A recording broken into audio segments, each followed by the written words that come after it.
बिस्मिल्लाहिर्रहमानिर्रहीम, अस्सलाम वालेकुम। मैं हूं गुलफाम चौधरी। आप देख रहे हैं मेरा फेसबुक पेज और यूट्यूब चैनल। पाकिस्तान की सियासत में अहम तरीन डिवेलपमेंट्स हो रही हैं और मुसलसल डिवेलपमेंट मुतवक्के हैं। इस हवाले से हमारे साथ मौजूद हैं इमरान रियाज खान साहब। उनसे जानते हैं कि पाकिस्तान की सियासत के अंदर कौन सा बौछार आने वाला है और कौन सी नई डिवेलपमेंट्स मुतवक्के हैं। पहले उनकी बात सुनते हैं, फिर उस पर बात करते हैं। शुरू करते हैं एक बैनर से। ये बैनर आप देखिए, इसके ऊपर लफ्ज़ लिखा हुआ है अपील का, और ये बैनर लगाया गया है आप पारा इस्लामाबाद में। ये बैनर पाकिस्तान की इस वक्त मुकम्मल कहानी है। आपको पता चलेगा कि ये बैनर क्या बता रहा है। देखिए, इस पर लिखा हुआ है कि हम जनाब फील्ड मार्शल आसिम मुनीर साहब से गुजारिश करते हैं कि आप पारा मार्केट में बंगाली प्रॉपर्टी में कारोबारी लोग मुकीम हैं, 50 साल से कारोबार कर रहे हैं, इनको बेरोज़गार होने से बचाया जाए। आगे मनजानिब लिख के नंबर लिखा हुआ है। ये है पाकिस्तान की टोटल कहानी। ये एक असिस्टेंट कमिश्नर लेवल का काम है। ये काम एक ज़िले सतह के छोटे मोटे ऑफिसर का काम है, लेकिन पाकिस्तान के ताजिर भी डोनाल्ड ट्रंप की तरह ये जानते हैं, और पूरा पाकिस्तान ये जानता है कि तमाम इख्तियारात इस वक्त आसिम मुनीर साहब के पास हैं, और उन्होंने पूरे पाकिस्तान को कंट्रोल कर लिया है। लिहाजा अब कोई भी शख्स कोई भी चीज़ पाकिस्तान में मांगना चाहता है तो वो आसिम मुनीर से रब्ता करता है। उन्हें लगता है कि स्याह और सफ़ेद के ये मालिक बन चुके हैं, अल्टीमेट पावर इनके पास है। ना सियासतदानों की कोई औकात है, ना ब्यूरोक्रेसी की कोई औकात है, ना पाकिस्तान के आइन और कानून की कोई औकात है, ना कोई कायदा है, ना कोई ज़ाब्ता है। सिर्फ एक डंडा है जो आसिम मुनीर साहब के हाथ में है, और वो अपने मुताबिक पाकिस्तान को चला रहे हैं। ये बैनर चीख चीख कर ये कहानी आपको सुना रहा है। ये पूरी दुनिया में आपको कहीं नहीं मिलेगी। अमेरिका के अंदर अगर कभी ज्यादती हो रही हो तो वो अमेरिकन आर्मी चीफ को कभी कोई नहीं लिखेगा, मजाक उड़ाएंगे लोग उसका। इंडिया में अगर कोई ज्यादती हो रही हो तो इंडियन आर्मी चीफ को कोई नहीं लिखेगा, मजाक उड़ाएंगे लोग उसका।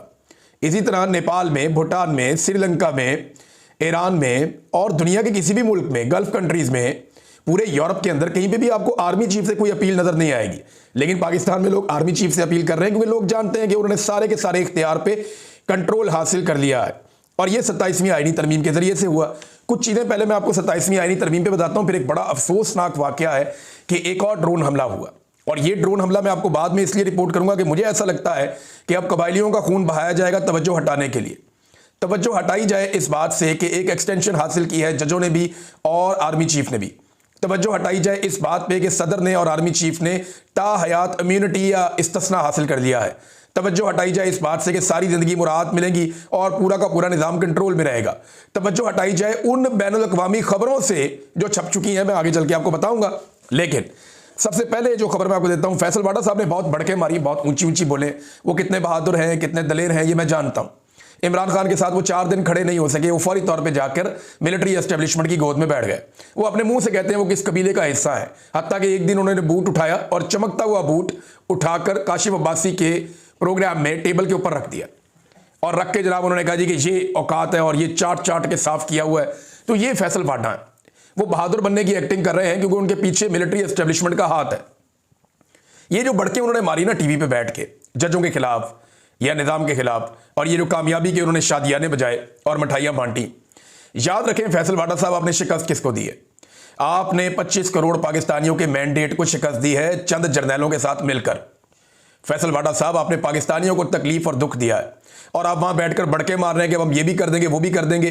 ये वो चीजें जैसे यहाँ पे पंजाब में किसी दूर दराज इलाके में, दही इलाके में कोई लड़ाई झगड़ा हो जाए, कोई एक पार्टी जीत जाए तो वो ऐसे भड़के मारते हैं दूसरी पार्टी को जो है वो तकलीफ देने के लिए। तो वाडा साहब, आपने पूरे पाकिस्तान को तकलीफ दी है, मुबारक हो आपको। और आप याद रखिएगा, जब पाकिस्तान खड़ा होगा तो आप कहीं दिखाई भी नहीं देंगे, और फिर आपकी सियासत दफन हो जाएगी हमेशा के लिए। तारीख आपको हमेशा एक टाउट के तौर पे याद रखेगी। इससे ज्यादा आपको क्या याद रखेगी तारीख, जो आप हरकतें कर रहे हैं। अब नाजरीन, ये तो एक जजों को बुरा भला करने का और कहने का जो एक सिलसिला है वो चल रहा है, लेकिन जरा गौर करिए जज हैं कौन जिनको बुरा भला कहा जा रहा है। यानी इन्हें बुरा भला कहने का तो जवाब ही कोई नहीं है। सादी बात यह है, ये वही अतर मिनुल्लाह साहब है ना जिन्होंने मियां नवाज शरीफ साहब को स्टाम्प पेपर पे पाकिस्तान से बाहर निकाल दिया था। भाई ये तो आपके अन्नदाता थे, भाई ये तो आपसे बहुत प्यार करते थे। और यही वो अतर मिनुल्लाह साहब हैं जिन्होंने हुक्म दिया था कि मुझे इस्लामाबाद से गिरफ्तार नहीं किया जाएगा, लेकिन जब मुझे इस्लामाबाद टोल प्लाजा से गिरफ्तार किया गया तो इन्होंने वो मामला पेंडिंग कर दिया था, हालांकि ये मुझे बरामद भी करवा सकते थे। ये वही अतर मिनुल्लाह साहब हैं जिन्होंने आधी रात को जब रिजीम चेंज ऑपरेशन हो रहा था तो अदालत लगा ली थी कि कोई मार्शल लॉ पता नहीं लगने लगा। तो इनसे तो आप बहुत प्यार करते थे, आप सबको लगता था बड़े शानदार जज है, आज आप उनके ऊपर कीचड़ उछाल रहे हैं। ये जस्टिस मंसूर अली शाह साहब वही जज हैं जिन्होंने बड़ी मदद की थी काजी फायज ईसा की, यानी जस्टिस अतरमुल्लाह ने और जस्टिस मंसूर अली शाह साहब ने काजी फायज ईसा साहब की बड़ी मदद की थी उनके मुश्किल वक्त में। लेकिन काजी साहब जाते जाते इनके लिए गड्ढे खोद कर गए और अब इन्हें भी एहसास हुआ इन जज साहिबान को कि ये जिस मामले में हो सकता है जानबूझ कर ना किया हो, बिल्कुल मैं ये कहता हूं हो सकता है इन्होंने अच्छी नीयत के साथ किया हो, मैं इनको बदनीयत कभी नहीं कहूंगा। बाद औक़ात आप ऐसी चीज करते हैं, आपको लगता है ये पाकिस्तान के मफाद में है, मुल्क को आगे बढ़ना है, लेकिन आपसे गलती हो जाती है। तो गलती हो गई, इन्होंने जो सपोर्ट की गलत निज़ाम को, और आज वो निज़ाम इनके गले पड़ा है। इसी तरह जो जजेस आज मौजूद है ना, कल ये चीज़ें उनके गले पड़ेंगी। ना सिर्फ उनके गले पड़ेंगी बल्कि ये जो हुकूमत के अंदर लोग मौजूद हैं उनके गले भी पड़ेंगी। मिसाल के तौर पे ये फवाद चौधरी ने एक बड़ी ज़बरदस्त बात की है। उन्होंने कहा जी कि नून लीग और पीपल्स पार्टी की लीडरशिप ने 26वीं और 27वीं तरमीम के जरिए अदलिया, सियासत और जमहूरियत का खात्मा नहीं किया बल्कि खुद अपने डेथ वारंट्स भी साइन किए। 3 साल में पाकिस्तान की सियासत में दोनों जमातों और उनकी लीडरशिप मुकम्मल तौर पर बाहर हो जाएगी। इन जमातों ने इस शाख को ही काट दिया जिस पर वो बैठे हुए थे। कोई अहमक ही ऐसा कर सकता है जो इन जमातों ने किया।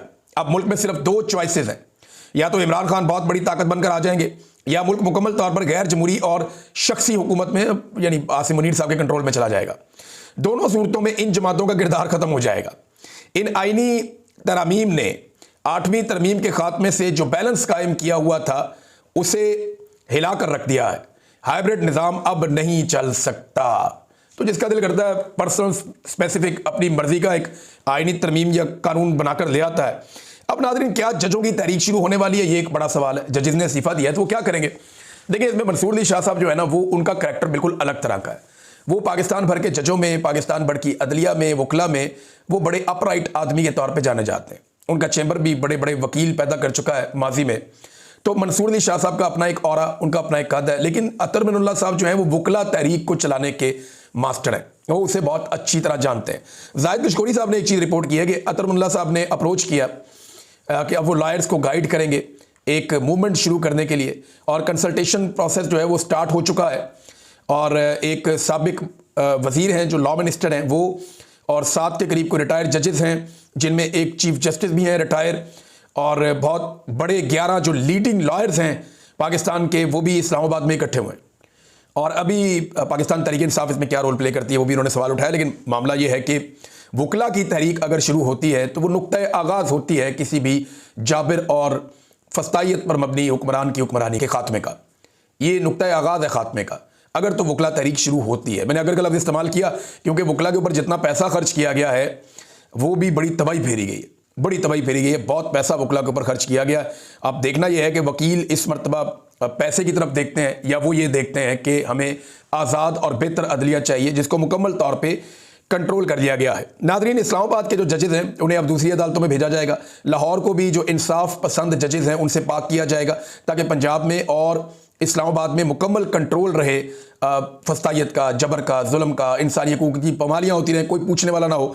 तो यहाँ से जो इस्लामाबाद से किया जाएगा, मोहसिन अख्तर कियानी साहब को, सरदार एजाज इसहाक साहब को, जस्टिस तारिक महमूद जहांगीरी साहब को, जस्टिस बाबर सत्तार, इस तरह के लोगों को निकाला जाएगा अदालतों में से। इसी तरह लाहौर में भी 10 जजों की लिस्ट है जिन्हें लाहौर हाई कोर्ट से भी निकाला जाएगा ताकि मुकम्मल कंट्रोल किया जा सके। जी बिल्कुल, जिस तरह से आपने सुना, इमरान रियाज खान साहब ने पाकिस्तान की सियासत में अहम तरीन डेवलपमेंट्स हमारे सामने रखी और उन्होंने बताया कि पाकिस्तान की सियासत में कितनी बड़ी तब्दीलियाँ मज़ीद मुतवक्के हैं। यानी इस वक्त पाकिस्तान की सियासत इंतहाई मुतनाज़ बनी हुई है और सियासत से ज़्यादा मामलात अदालतों के अंदर चले गए हैं। लेकिन इस सूरत हाल के अंदर फिर भी अगर ये सियासतदान इकट्ठे होकर बैठें और पाकिस्तान के अंदर जमहूरियत की बहाली के लिए कोशिश करें तो कोई ना कोई मुतवाज़िन रास्ता निकल सकता है। अल्लाह पाक वतन अजीज़ का हामी और नासिर हो। पाकिस्तान जिंदाबाद।